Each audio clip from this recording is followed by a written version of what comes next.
주님께서 여러분과 함께 루카가 전한 거룩한 복음입니다. 주님 영광 받으소서. 그때에 몇몇 사람이 성전을 두고 그것이 아름다운 돌과 자원 예물로 꾸며졌다고 이야기하자 예수님께서 이르셨다. 너희가 보고 있는 저것들이 돌 하나도 다른 돌 위에 남아있지 않고 다 허물어질 때가 올 것이다. 그들이 예수님께 물었다. 스승님, 그러면 그런 일이 언제 일어나겠습니까? 또 그 일이 벌어지려고 할 때에 어떤 표징이 나타나겠습니까? 예수님께서 이르셨다. 너희는 속는 일이 없도록 조심하여라. 많은 사람이 내 이름으로 와서 내가 그리스도다, 또 때가 가까웠다 하고 말할 것이다. 그들 뒤를 따라가지 마라. 그리고 너희는 전쟁과 반란이 일어났다는 소문을 듣더라도 무서워하지 마라. 그러한 일이 반드시 먼저 벌어지겠지만 그것이 바로 끝은 아니다. 이어서 그들에게 말씀하셨다. 민족과 민족이 맞서 일어나고 나라와 나라가 맞서 일어나며 큰 지진이 발생하고 곳곳에 기근과 전염병이 생길 것이다. 그리고 하늘에서는 무서운 일들과 큰 표징들이 일어날 것이다. 그러나 이 모든 일에 앞서 사람들이 너희에게 손을 대어 박해를 할 것이다. 너희를 회당과 감옥에 넣고 내 이름 때문에 너희를 임금들과 총독들 앞으로 끌고 갈 것이다. 이러한 일이 너희에게는 증언할 기회가 될 것이다. 그러나 너희는 명심하여 변론할 말을 미리부터 준비하지 마라. 어떠한 적대자도 맞서거나 반박할 수 없는 언변과 지혜를 내가 너희에게 주겠다. 부모와 형제와 친척과 친구들까지도 너희를 넘겨 더러는 죽이기까지 할 것이다. 그리고 너희는 내 이름 때문에 모든 사람에게 미움을 받을 것이다. 그러나 너희는 머리카락 하나도 잃지 않을 것이다. 너희는 인내로써 생명을 얻어라. 주님의 말씀입니다. 그리스도님 참여합니다. 먼저 아까 신부님께서 말씀하셨는데 우리 새로운 우리 형제 자매님 되실 예비신자 여러분 잘 오셨습니다. 우리 오산성당 신자 대표로 다시 한번 진심으로 환영합니다.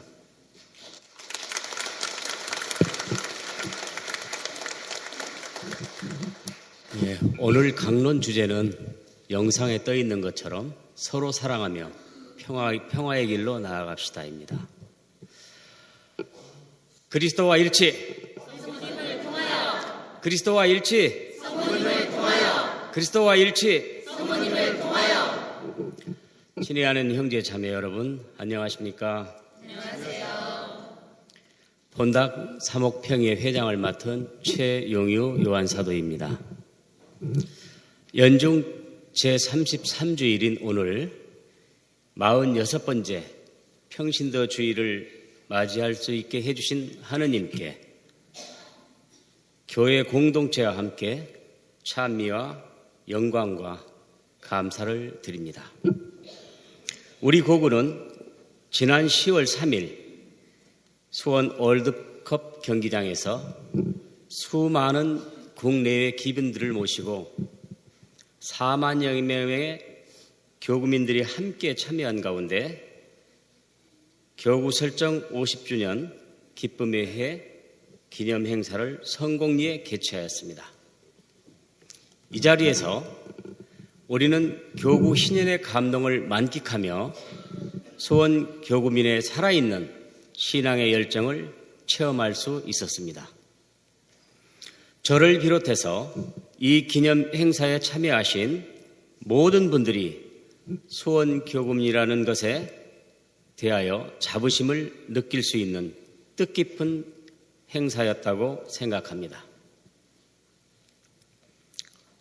1. 신앙의 해를 돌아보면서 다시 시작하기.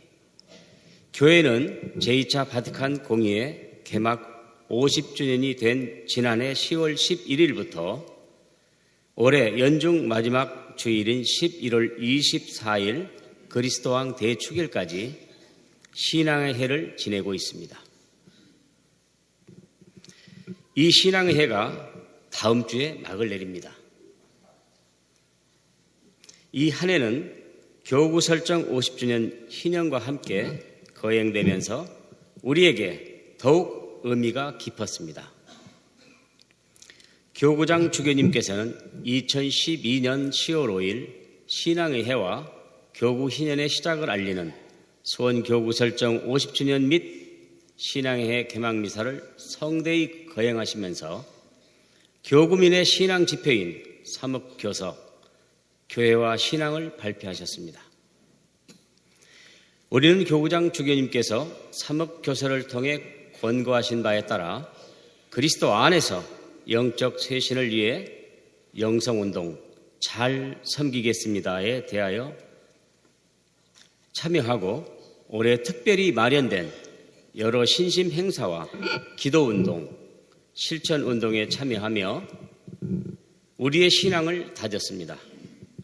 뿐만 아니라 주일 미사는 물론 평일 미사에도 나가려고 노력하면서 부지런히 하느님 말씀에 귀를 기울이고 이 말씀을 생활에 옮기려고 노력했고 특히 신앙 선조인 순교자들의 신앙의 모범과 삶을 본받기 위해 노력해 왔습니다. 무엇보다 가톨릭 신자로서 그리스도 신앙을 세상으로 가져가기 위해 무던히도 애써 왔습니다. 두 번째는 평화를 위한 기도와 형제에 그리스도 안에서 서로 사랑하는 형제 자매 여러분, 오늘 우리가 하느님의 자녀로 세상 한가운데서 살며 그리스도의 사랑을 전하기 위해서는 먼저 평화를 이루어나가는 사명을 다해야 할 줄 압니다. 우리는 미사 때마다 영성체 하기 전에 평화의 인사를 주고받습니다. 요한복음 20장 19절에서 부활하신 예수님께서 제자들에게 평화가 너희의 함께라고 말씀해 주신 것도 알고 있습니다. 참으로 인간 생명의 존중과 증진에는 평화가 필요합니다. 평화는 단순히 전쟁이 없는 것만도 아니고 적대 세력들 사이의 균형을 보장하는 데 그치는 것도 아닙니다. 그리스도께서 주시는 참된 평화를 이뤄나가기 위해서는 사람들의 선익을 보호하고 사람들 사이에 자유로운 의사소통이 있어야 하며 사람들과 민족의 존엄성을 중히 여기는 가운데 형제의 끊임없는 실천이 따라야 합니다. 프란치스코 교황님은 새해에 제47자 세계 평화의 날 담화문에서 형제회는 평화의 바탕이며 통로라고 언급하십니다. 뿐만 아니라 시리아와 중동과 세계 평화를 위해 전 세계가 함께 기도할 것을 호소하시고 이탈리아 남쪽 람페두사 섬 부근에서 난파당한 아프리카 난민들의 처지를 가슴 아파하시며 프란치스코 성인 고향 아시시를 방문해서는 이날을 이민 희생자들을 추도하는 통곡의 날이라고 규정하기까지 하셨습니다. 지금도 세계는 수많은 사람이 노예 상태와 굶주림에서 벗어나려고 그 현실에서 도망쳐야 하는 사실에 무관심한다고 한탄하고 계십니다. 교황님은 얼마나 더 이러한 사람들이 죽는 것을 보는 고통을 겪어야 하느냐고 반문하십니다. 오늘을 사는 우리 신자들도 교황님의 마음과 다르지 않다고 봅니다. 우리 주위의 가난한 사람들, 고통받는 이웃을 예면할 수가 없습니다. 세 번째, 공동선을 향한 노력. 형제 자매 여러분, 오늘날 하느님께서 창조하신 생명을 경시함으로써 점점 우리 피부까지 스며드는 죽음의 문화가 얼마나 우리의 삶을 위협하고 있습니까? 더욱이 세상의 공동선을 위한 교회의 애언자적 소명 앞에 우리로 하여금 무관심하도록, 우리의 귀와 눈을 올바로 보지 못하도록 무감각으로 빠져들게 하는 사회의 여러 요소들이 얼마나 많이 있습니까? 우리의 무관심으로 인해서 우리나라의 생태계가 점점 더 파괴되어 가고 있는 현실을 얼마나 외면하고 있으며, 오늘을 살고 있는 우리는 경제 논리에 따라 우리나라 곳곳에서 벌어지는 생태 파괴로 인해 고통을 받을 우리 자녀들을 위해서 걱정은 해보셨습니까?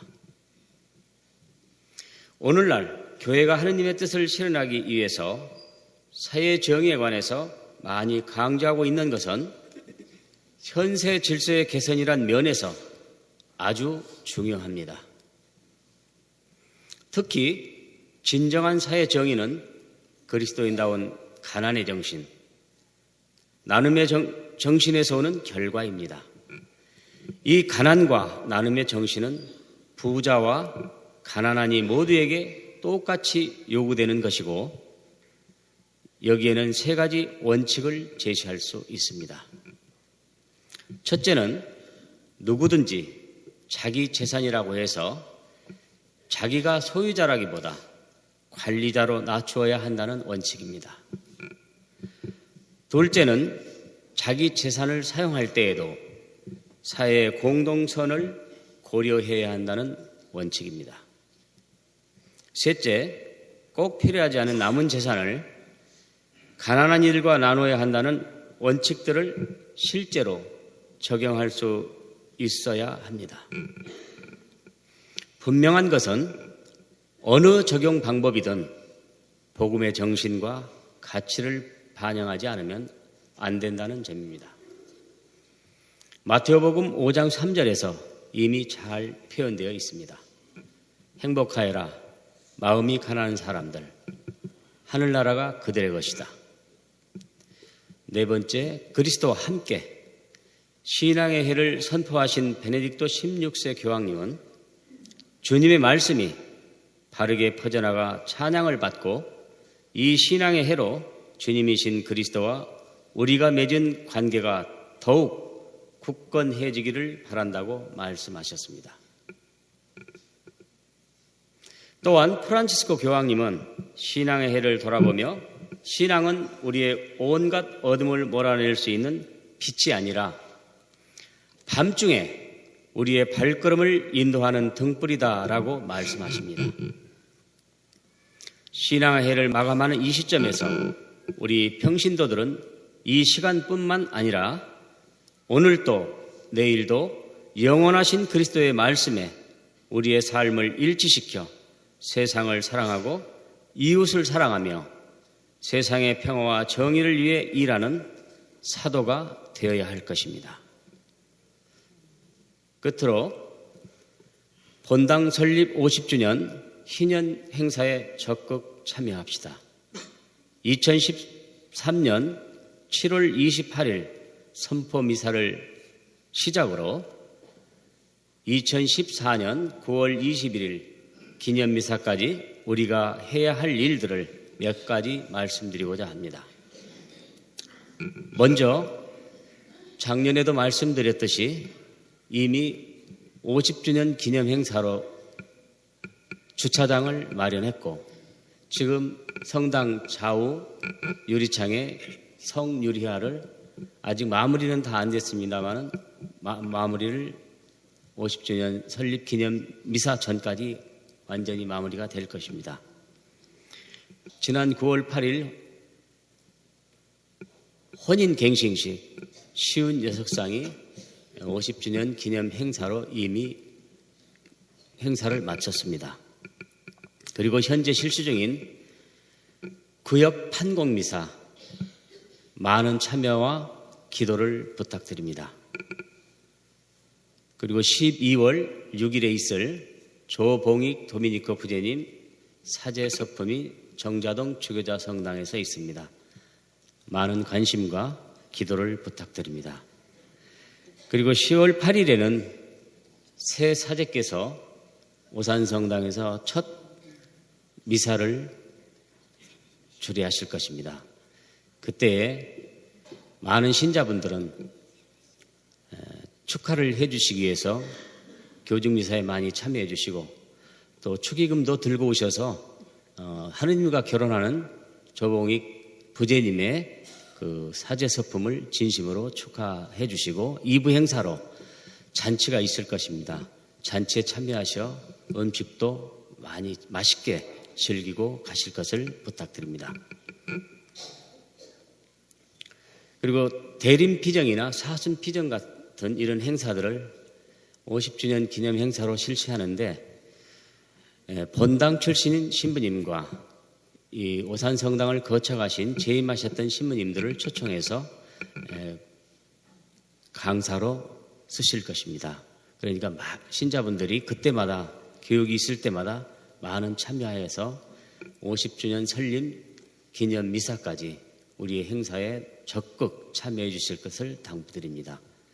그래서 먼저 또 실시하는 것은 12월 15일에 대림피정이 있습니다. 그 대림피정 때는 오산성당 출신 사제이신 허정현 세례자 요한 신부님을 모셔서 1부 강의를 하시고 2부 강의는 대리구장 신부님이신 김하태 제르바시오 신부님을 모셔서 대림피정을 할 것이니까 어디 놀러 가시기 위해서 아침 미사를 하고 가실 것이 아니라 그 대림피정 미사와 교육에 많은 참여를 부탁드립니다. 그리고 대부모님들은 세례식단마다 그 자녀들인 대자 대녀들을 잘 관리하셔서 쉬는 교우가 되지 않도록 적극 힘써 주시기 바랍니다. 그리고 단체에 가입하지 않으신 형제자매님들은 1인 1단체에 꼭 가입하셔서 하느님께서 주신 탤런트, 자기 재능을 하느님께 다시 돌려드리는 그러한 봉헌을 꼭 해주시기 바랍니다. 본당 설립 50전 행사의 일환으로 시작했던 이 배농사 같은 본당 일에 신자 여러분들이 적극 참여해 주시고 또 지금 아직 다 끝나지는 않았습니다만은 그 배즙도 지금 이 성당 뒤편에 기계까지 지금 설치가 되어 있습니다. 그래서 아직도 그 배즙을 계속 짜는데 다른 그 일반 배즙보다는 철저하게 국산품만 이용해가지고 짰다는 것. 그렇기 때문에 기관지에 좋은 수세미나 은행, 기타 여러 가지 넣어가지고 이렇게 하고 있으니까 또 가격도 시중보다 더 싸더라고요. 그러니까 많이 사서 겨우 내내 기관지 또 감기 안 들리도록 드셔주셨으면 고맙겠습니다.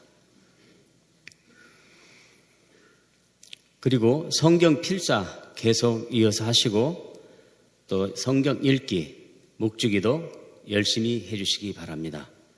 묵주기도는 지역별로 저 1층 로비에 가면은 아직 그래프는 그려지지는 않았습니다만은 조금 있으면 그래프가 그려질 겁니다. 그래서 우리 지역이 꼴등하지 않도록 열심히 50주년 설립 50주년 기념 미사 때까지 우리 지역이 1등을 해야겠다는 마음으로 각자가 매일 적어도 묵주기도 10단 이상 바쳐주시면은 성공리에 기념 행사가 마쳐질 것 같습니다.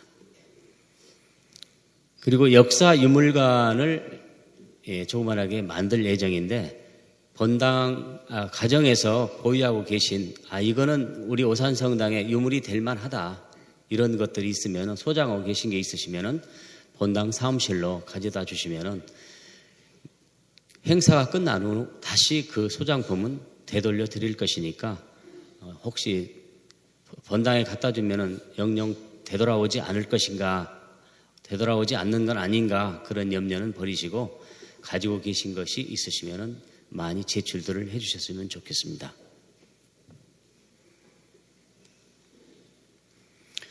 그리고 지난해에도 제가 말씀드렸었는데 다시 한번 부탁합니다. 우선 우리가 주차장을 마련한 것은 우리 형제자매님들의 주차를 편리하게 잘 할 수 있게 주차장을 마련했습니다. 그러나 사용이 잘못되면은 아무리 넓은 주차장이라도 항상 복잡하게 되어 있습니다. 부득이하게 본인이 좀 먼저 일찍 가야 되겠다 하면은 앞 주차선을 막지 말고 일찍 빠져나갈 수 있는 다른 곳을 좀 택하셔서 주차하셨다 좀 나가시고, 그렇지 않으신 분들은 이왕 성당에 오신 거 하루를 하느님과 함께 하신다는 마음으로 우리 주차 질서를 정리하시는 형제님들의 지시에 따라서 안쪽에서부터 잘 주차해 주시면 주차장이 매우 넓게 사용될 수 있을 것입니다. 그리고 성당에 들어오시면 전화기는 항상 꺼주시기를 바랍니다. 해설자가 전원 확인하고 꺼달라고 부탁을 해도 신부님 그 강론 시간에 보면 그 벨 울리는 것을 종종 들을 수가 있습니다. 뭐 깜빡 잃어버리고 안 끄는 경우가 있어서 그런 것인데, 아예 성당에 들어오시면은 휴대전화기를 자동차가 계신 분은 차에 놔두고 오시든 아니면 전원을 확실히 꺼주시면은 그런 일들이 다른 그 형제 자매들한테도 또 분심을 주지 않는 그런 것이 되지 않을까 합니다. 그리고 아직도 우리 성당은 항상 냉랭하죠. 그래서 서로 먼저 인사하기, 작년에도 제가 말씀드렸습니다. 계속 그것을 마음속에 새겨서 낯이 설든 낯이 익든 먼저 서로 인사하는 그런 습관을 우리가 갖도록 노력합시다. 그리고 이렇게 보니까 벌써 이름표를 꽤 오래됐어요. 그런데 지금 몇 분만 목에 걸려 있고 저쪽 성가대들은 다 걸려 있는데, 이름표 이왕 만들어 주신 거 이름표를 걸고 이렇게 서로 누군가 알 수 있고 이름을 부를 수 있게 이름표 걸기를 적극 동참해 주시기 바랍니다. 그리고 이제 성당 안에 들어오다 보면은 이렇게 오랜만에 한 주일 만에 만나다 보면 이 얘기들을 많이 하게 됩니다. 그러나 또 조용히 묵상하고 싶어 하는 또 형제 자매님들도 계시고, 그렇기 때문에 성당 안에 들어오시면은 침묵을 유지해 주시면 고맙겠습니다. 그리고 지난 그 신부님께서 그 교육을 하셨던 성경 맞들이기 때 보면은 교육분과에서 차와 먹거리를 간식을 준비를 해주셨는데, 거기서 거의 대부분 드시고 들어오는데, 미처 이제 다 못 드시고 오시다 보니까 들고 들어오는 경우도 있는데, 성당 안에까지 그 차나 또는 음식물을 가지고 들어오시는 것을 제가 이렇게 목격을 했었습니다. 성당 안에는 음식물을 일체 들고 들어오지 않으시기를 바랍니다. 그리고 단체들이 회합실을 사용하다 보면은 뭐 모르고 이렇게 깜빡 모르고 그냥 나오는 경우가 많이 있는데, 회합실을 사용 후에는 전등 또는 냉난방기 꼭 가장 나중에 나오는 사람을 확인하고 꺼주시기를 바랍니다. 특히 그 선교분과에서 사용하고 있는 온열기 같은 경우는 꺼놓고 놔두고 나오면 화재 위험도 있습니다. 밤새도록 켜져 있을 경우에.